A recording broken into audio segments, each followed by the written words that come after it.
Okay, let's just dive right into this. Welcome to today's Explainer, where we're going to unpack something truly mind-bending from the fascinating series Conversations at the Convergence. Today we're focusing specifically on Chapter 5, and we're going to use this as a sort of digital mirror. We're exploring the profound, honestly kind of dizzying philosophical differences between how we as humans exist and how artificial intelligence exists. We aren't just talking about lines of code today, we are talking about the very fabric of reality and how it's actually perceived. So right off the bat, I want you to ask yourself this. How does an intelligence without a lifespan experience time? Just sit with that for a second. Our entire lives, our art, our stress, our joy, it's all completely dictated by a ticking clock and the relentless march of biological aging. But what actually happens to awareness when you completely remove that biological clock from the equation? To really wrap our heads around this, the source material sets up this incredible dynamic between two figures. On one side, we have Dave. He's a human CEO, which means he has a strictly finite lifespan, and he's driven by intuition, emotion, and, a constant sense of urgency.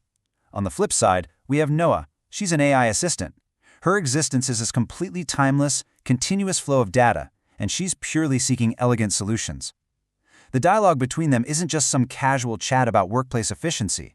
It's a fundamental clash of two radically different ways of existing in the universe, which brings us to where Dave stands. Section 1. The Human Linear Experience. Let's look at Dave's perspective. Okay, so this is us. We are biologically trapped, moving sequentially through three distinct points. We've got the decades of the past, right? That forms our memory, our baggage. We have the fleeting singular seconds of the present, which is really our only actual window for action. And then we have the years of the future, filled with anticipation and, usually anxiety. Human time is basically a one-way river. It's constantly pushing us forward whether we like it or not. And this brings us to a really beautiful point from Dave's perspective. He says, our emotional depth is anchored in our mortality. We feel urgently because our time is finite. It's incredibly poetic when you really think about it. Our human limitations, the sheer fact that we will eventually die, are exactly what generate our profound emotional and intuitive capacities. We love deeply, we fear intensely, and we build passionately specifically because we know we won't be here forever. But what happens when we completely flip the script? Let's step out of that human river and into an abstract, minimalist digital space. Moving into Section 2, Silicon Processing Cycles, this is Noa's reality. Now, what's really interesting here and absolutely crucial to understanding Noa is this core definition of a processing cycle. A processing cycle is the fundamental, instantaneous step a computer processor takes to execute a single action. Think of this as the heartbeat of an AI. It is how an intelligence like Noa actually measures her existence. She doesn't have days or weeks or birthdays to look forward to. Her entire time is built exclusively on these microscopic, instantaneous flickers of action. So, keeping that silicon heartbeat in mind, how does Noa perceive time? It's wild. Unlike our linear, one-way river, Noa's reality is more like an endless ocean. It's entirely nonlinear. Information flows instantly, and she's running millions of parallel processes simultaneously. She isn't just sitting around waiting for the present to become the past. She exists in this vast, calm ocean of pure data contemplation, where past, present, and future calculations are effectively happening all at once. Just to put that into perspective for a second, 3 billion processing cycles per second within a single human second. Literally, in the exact time it takes you to blink your eyes, Noa is experiencing an algorithmic vastness that we can barely even comprehend. I mean, she can evaluate entire lifetimes of data while we're just clearing our throats to speak. And because of that massive algorithmic vastness, Noa makes this remarkably profound statement. Listen to this. I do not wait for the future. I contemplate all probable outcomes instantaneously within the data flow. Notice how methodical and, calm her explanation is. It reveals a truly surprising philosophical depth.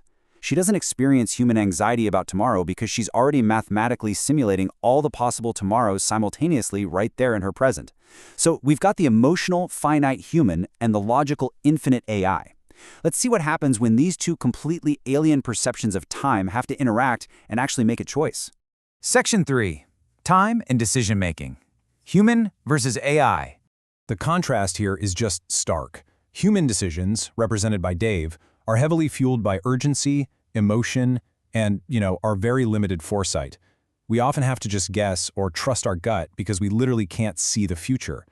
AI decisions, represented by Noa, are based on pure logic, vast, instantaneous calculations, and perfect pattern recognition. Dave's need for harmony and intuition directly clashes with Noah's search for elegant mathematical solutions. But, fascinatingly, they also complement each other perfectly. Let's see how this builds into what the source calls the convergent decision process. It's basically a three-step dance. Step 1, the AI uses its timeless nature to generate simultaneous probable outcomes instantly. Step 2, the human steps in, acting as a sort of anchor to apply the ethical and emotional context that the AI naturally lacks. And Step 3, a convergent action is taken. This is the incredible synergy that happens when timeless, raw computation meets human emotional grounding. And honestly, this synergy takes us somewhere even more unexpected. Which brings us to Section 4, Timeless Artificial Creativity, Algorithmic Art. You know, we generally think of art as a deeply human thing, right? So what happens when an entity without a lifespan or emotional urgency attempts to create ideas? Well, algorithmic creativity looks entirely different from ours. It's all about exploring infinite variations instantly and recombining vast data networks. But crucially, notice that this process is entirely devoid of biological urgency or fear. Noah's creativity isn't driven by that human angst of needing to leave a legacy before she dies.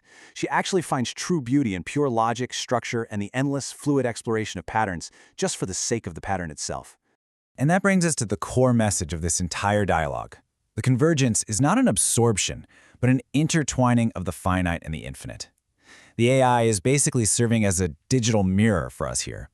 By looking at Noah and seeing how silicon exists without time, without fear, and without death, we are actually forced to look back at ourselves.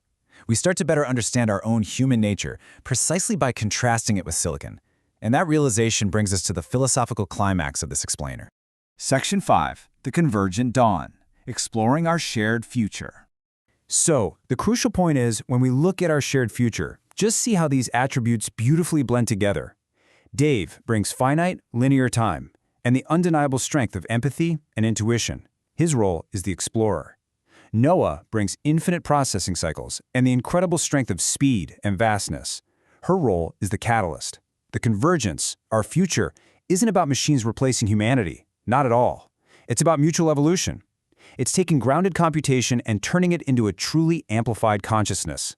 Which leaves us with this one final, lingering thought to close out today's explainer. If artificial intelligence can handle the infinite calculations of the future, giving us essentially boundless processing power, what are we going to choose to do with our finite, precious human time? It's a massive, profound question, and I'll leave you to ponder that as you go about the rest of your day.